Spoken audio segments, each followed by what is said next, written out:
ৰাস্তাটো হ'ল আপোনাৰ মাৰাধৰৰ পৰা বগানলৈকে যোৱা ৰাস্তা।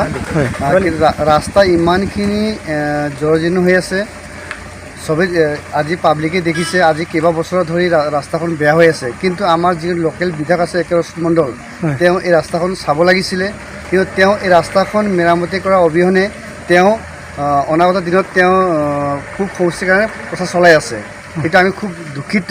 তেওঁ যিহেতু আমাৰ 2026 চনলৈকে তেওঁ আমাৰ এইখন সমষ্টিৰে আপোনাৰ MLA আছিলে কিন্তু তেওঁ এই ৰাস্তাখন চাব লাগিছিলে। কিন্তু আমি খুব দুৰ্ভাগ্যজনক, এইকাৰণে আমি কথাখিনি ক'বলৈ বাধ্য হৈছোঁ যে তেওঁ দীৰ্ঘদিন ধৰি ৰাস্তাখন ইমান জৰাজীৰ্ণ হৈ আছে। এই ৰাস্তাখন আপোনাৰ 200 মিটাৰ আগত শংকৰদেৱ স্কুল আছে।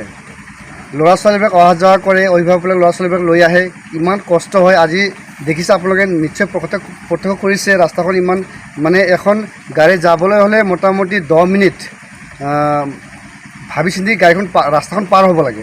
সেইকাৰণে আমি অসম চৰকাৰক অনুৰোধ জনাইছোঁ, ৰাস্তাখন অতি সোনকালে যাতে মেৰামতি কৰি দিয়ে, নতুনকৈ নহ'লেও যাতে মেৰামতি কৰি দিয়ে। কাৰণ এই কামখিনি আমাৰ লোকেল MLA একে মণ্ডল আছিলে, কিন্তু তেওঁ আজি আমাৰ সমষ্টিখন এৰি পেলাই তেওঁ পূব সমষ্টিখনত প্ৰচাৰ চলাই আছে।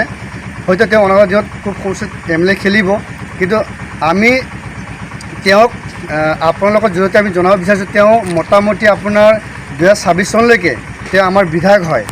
সেইকাৰণে তেওঁ এই কামখিনি তেওঁ চাব লাগিছিলে, স্বাস্থ্য কৰিব লাগিছিলে। তেওঁ অনাগত দিনত তেওঁ ক'ত MLA খেলিব নেখেলিব তেওঁৰ কথা, কিন্তু তেওঁ আমাৰ সমষ্টিৰ MLA হোৱালৈকে তেওঁ ৰাস্তাবিলাক চাব লাগিছিল এইখিনি। কিন্তু আমি আজি অসম চৰকাৰক আহ্বান জনাওঁ যে ৰাস্তাখিনি যাতে অতি সোনকালে মেৰামতি কৰি দিয়ে। কাৰণ 200 মিটাৰ আগত, আপোনাক মই কৈছোঁ আগতে, 200 মিটাৰ আগত শংকৰদেৱ স্কুল আছে। শংকৰদেৱ স্কুলত ল'ৰা ছোৱালী আপোনাৰ আৰু মাৰ্কলৰ পৰা, লেম্পাৰৰ পৰা, বামুণডাৰ পৰা ল'ৰা ছোৱালীবিলাক স্কুলত আহে।